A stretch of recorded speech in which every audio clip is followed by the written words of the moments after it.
You were at that Robinhood Investors Conference yesterday. Also, there was the Greenwich Economic Forum. I mean, other than perhaps the death of, and that too, the death of value investing, what were some of your other takeaways from those conversations you have? I think it's really interesting to see investors navigate the world after quantitative easing and what that looks like. The throwing away of value investing was really a comment about the structural changes in the market here. Why is that interesting? Because other value investors, like Cliff Asness, is saying that value is at its best, really premium that you're seeing here in history relative to what you're seeing even compared to the tech bubble. So, you know, you do have some differences here, and I think what the bottom line is here is that this is not your father's market. This is, you have to really change strategies here and start to pivot and start to kind of react to what the new market structure looks like. It's interesting because the big take today is about just the absolute saturation in this market of long equity hedge funds, and they've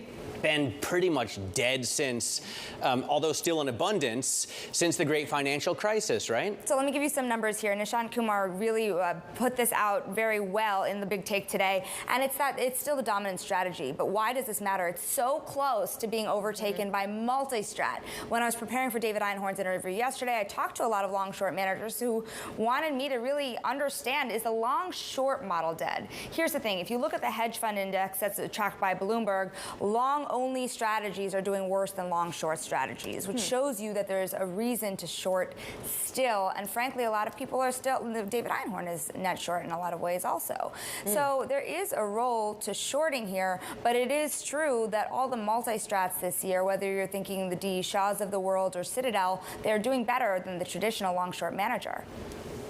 Sonali, good morning. And what stood out to me from what you were doing yesterday, all the stories you were covering and the interviews you were doing, is the number of people talking about distressed assets being an interesting asset class at the moment. That we had Barry Sternlicht talking about that, Apollo's Zelta talking about that, a real focus on distress. I'm glad you brought that up too, because if we're sitting here talking about value, Anna, it's interesting. Whether you're a value investor in the stock market, the big debt investors that focus on value seem to find a lot more opportunity. When that comes, I think, is a huge debate. Jim Zelter, the co-president of Apollo, said he says that a little bit further away, maybe 6-12 months further along here. But you see Barry Sternlicht of Starwood Capital really seeing opportunities right now. And again, those structural changes we were talking about really come down to the banks, where they've stepped back and where guys like Barry can step in. So for me, the story, the investing story of the year is something else that Nishant has been writing about, not the long-short hedge funds that perpetually disappoint,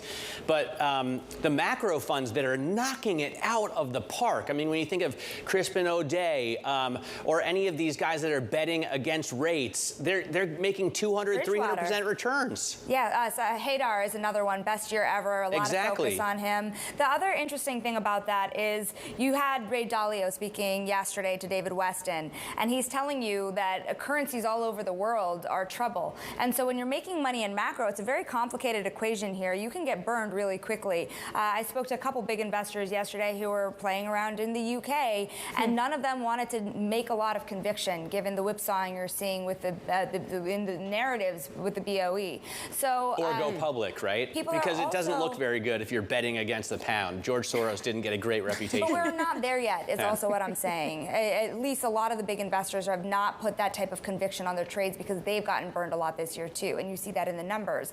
The yen, I would also say, is the other area people are really worried about.